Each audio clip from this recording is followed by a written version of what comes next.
There was a young girl named Jody who was in need of a job, was able to find work as a babysitter for a couple who lived in a large, isolated, old house.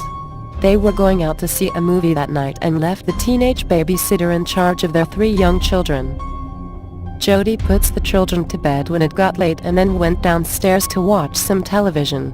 She was just getting comfortable when she heard the phone ringing. When she answered it, all she heard was heavy breathing followed by a man's voice asking, "Have you checked on the children?"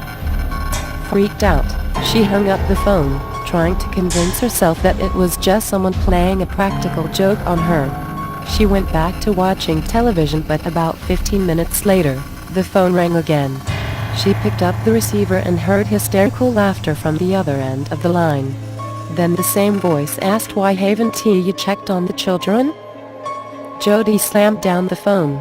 The poor girl was frightened out of her wits and immediately called the police.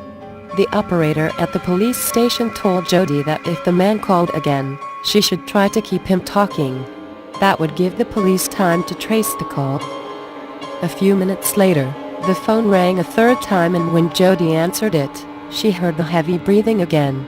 The voice on the line said, "You should really check on the children." Jody listened to him laughing hysterically for a long time. She hung up the phone again, and almost immediately, it rang again. This time it was the operator from the police station who yelled, "Get out of the house right now. The calls are coming from the upstairs phone." Jody dropped the phone in shock, and suddenly she heard heavy footsteps walking down the stairs. Without pausing for a second, she ran out of the house as fast as her legs would carry her. Just as she closed the front door behind her, a man's hand slammed against the glass. She screamed and ran out into the street just as a police car was pulling up outside. The police searched the house and found the 2 children upstairs, hiding in a closet, crying uncontrollably.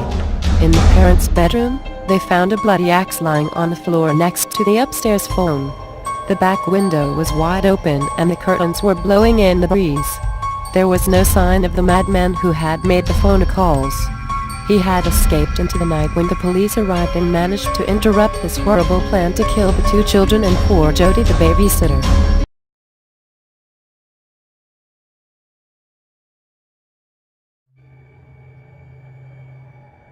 A few years ago, there was a wealthy couple who had 3 young children, a boy and a girl. The family lived in a large house in Newport Beach, California. After taking care of their kids all week, the mother and father decided that they needed a break, so they booked a table for dinner at a nice restaurant. That evening, they called a teenage girl named Jamie they knew and arranged for her to come over and babysit their children while they were out. When Jamie the babysitter arrived, the parents told her to fix supper for the kids and put them to bed. "After that you can just watch TV and help yourself to anything in the fridge," said the father. "And if you wouldn't mind," said the mother, "could you watch TV in our bedroom? The kids have been having nightmares recently, so if you hear them crying, you can just go in and calm them down." Jamie happily agreed and the parents left for their dinner date. The girl gave the children some milk and cookies, then ushered them upstairs to bed. She started to read them a bedtime story and, before long, the little boy and girl were fast asleep. After tucking them in, she switched off the lights and went to watch TV. When Jamie walked into the parents' bedroom and sat down, she noticed that there was a creepy-looking clown statue standing in the corner of the room. She tried to ignore it, but it looked so eerie and disturbing that it sent a chill down her spine. She felt as though its eyes were staring straight at her while she watched TV. As time passed, Jamie started to feel more and more uneasy about the clown statue. Whenever she glanced at it, she got the unsettling feeling that it had moved, ever so slightly. Finally, the clown statue began to freak her out so much that she couldn't handle it any longer. She decided to go downstairs and phone the parents. When she dialed the number they had left for her, the mother answered. "Hi, it's me," said Jamie. "Everything is fine. The kids are fast asleep in bed, but I was just wondering would be okay if I watched TV downstairs?" "Of course. replied the father. But why? I know it sounds silly, laughed Jamie, but the clown statue is really creeping me out.